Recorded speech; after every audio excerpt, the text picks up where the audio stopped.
Hello అందరికీ good morning అండి. ఈరోజైతే ట్యూస్డే తొలి ఏకాదశి పూజ వ్లాగ్ అండి ఇది.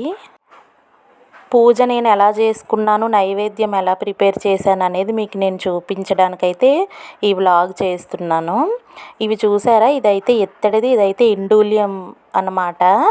ఇది యాక్చువల్గా అయితే ఇత్తడి దాంట్లో అయితే ప్రసాదం చేయాలి, కానీ అందులో చేస్తుంటే ఎందుకో బాగా రావట్లేదు. కొత్తది అయితే తీసుకోవాలి. ప్రజెంట్ అయితే ఇండూలియంది ఉందండి మా దగ్గర. అందులో అయితే నేను జీడిపప్పు ముందు నెయ్యి వేసుకొని జీడిపప్పు వేయించి తర్వాత గోధుమ రవ్వ వేయించి పెట్టేసుకున్నాను. నెక్స్ట్ అయితే 1/2 కప్ గోధుమ రవ్వ తీసుకున్నానండి. తర్వాత అయితే ఒక 2.5 కప్స్ అయితే వాటర్ వేసుకొని అవి బాగా బాయిల్ అయ్యాక ఇంకా షుగర్, ఆల్రెడీ ఫ్రై చేసి పెట్టుకున్న గోధుమ రవ్వ, జీడిపప్పు, ఇంకా ఎలాచీ పౌడర్ అన్నీ యాడ్ చేసుకొని అలా కలుపుతూ ఉండాలన్నమాట. చూడండి, ఈ విధంగా ప్రిపేర్ చేయాలి. ఇదంతా అయిపోయాక దీన్ని పక్కన పెడితే ఇదైతే చల్లగా అవుతుంది కదండి. వేడిగా ఉంటే దేవుడికి పెట్టకూడదు కదా, అందుకని ముందు ఎప్పుడైనా నైవేద్యం ప్రిపేర్ చేసి పక్కన పెట్టేసుకోవాలి. నెక్స్ట్ ఏంటంటే ఇది ప్రిపేర్ అయిపోయాక ఇది పక్కన పెట్టి నేనైతే పూజ మొత్తం సర్దేశానండి. పువ్వులు మొత్తం, ఇంకా ఒత్తులు వేసుకోవడం, ఇంకా తులసమ్మ దగ్గర ముగ్గు పెట్టుకోవడం, ఇవి మొత్తం చాలా ప్రాసెస్ కదా. ఇదంతా అయితే 1 అవర్ పడుతుందండి. ఆల్రెడీ బిఫోర్ డే మనం అన్నీ ప్రిపేర్ చేసుకున్నా కూడా చేసుకుంటే 1 అవర్ పడుతుంది. లేదు మార్నింగే లేచి అన్నీ సర్దుకొని అన్నీ క్లీన్ చేసుకొని చేయాలంటే కనుక పూజ అయ్యేసరికి 11 o'clock అవుతుందండి. ఇదంతా అయ్యేసరికి అయితే 1 అవర్ పడుతుంది అనమాట. ఇగోండి, నైవేద్యం అయితే ప్రిపేర్ అయిపోతుంది. గోధుమ రవ్వతో కేసరి అన్నమాట. చూడండి, ముందైతే ఇలా పల్చగా ఉంటేనే అది ఉడికేసరికి మనకి చిక్కగా అయ్యి నైవేద్యం కన్సిస్టెన్సీలో వస్తుంది.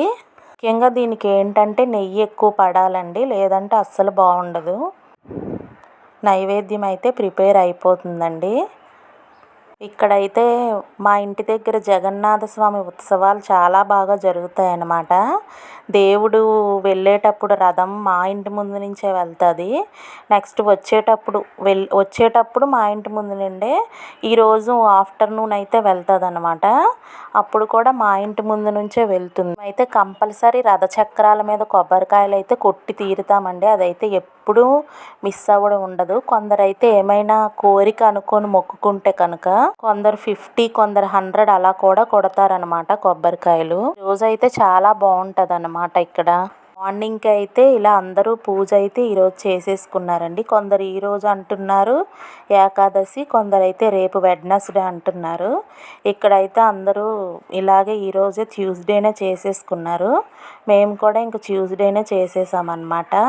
ఈ పువ్వులు చూసారా, దగ్గరికి వాడిపోయినట్టు అయ్యాయి కానీ ఫ్రెష్గానే ఉన్నాయి. ఎందుకు అలా అయ్యాయో తెలీదు. ఇలా ఓపెన్ చేస్తే ఇప్పుడైతే పువ్వులన్నీ మొత్తం సర్దేసుకొని పూజ మొత్తం చేసేసాను. చూసారా, కొబ్బరికాయ కొట్టేసుకున్నాను. నైవేద్యం అయితే చల్లారిపోయింది, అది కూడా పెట్టేశాను అనమాట.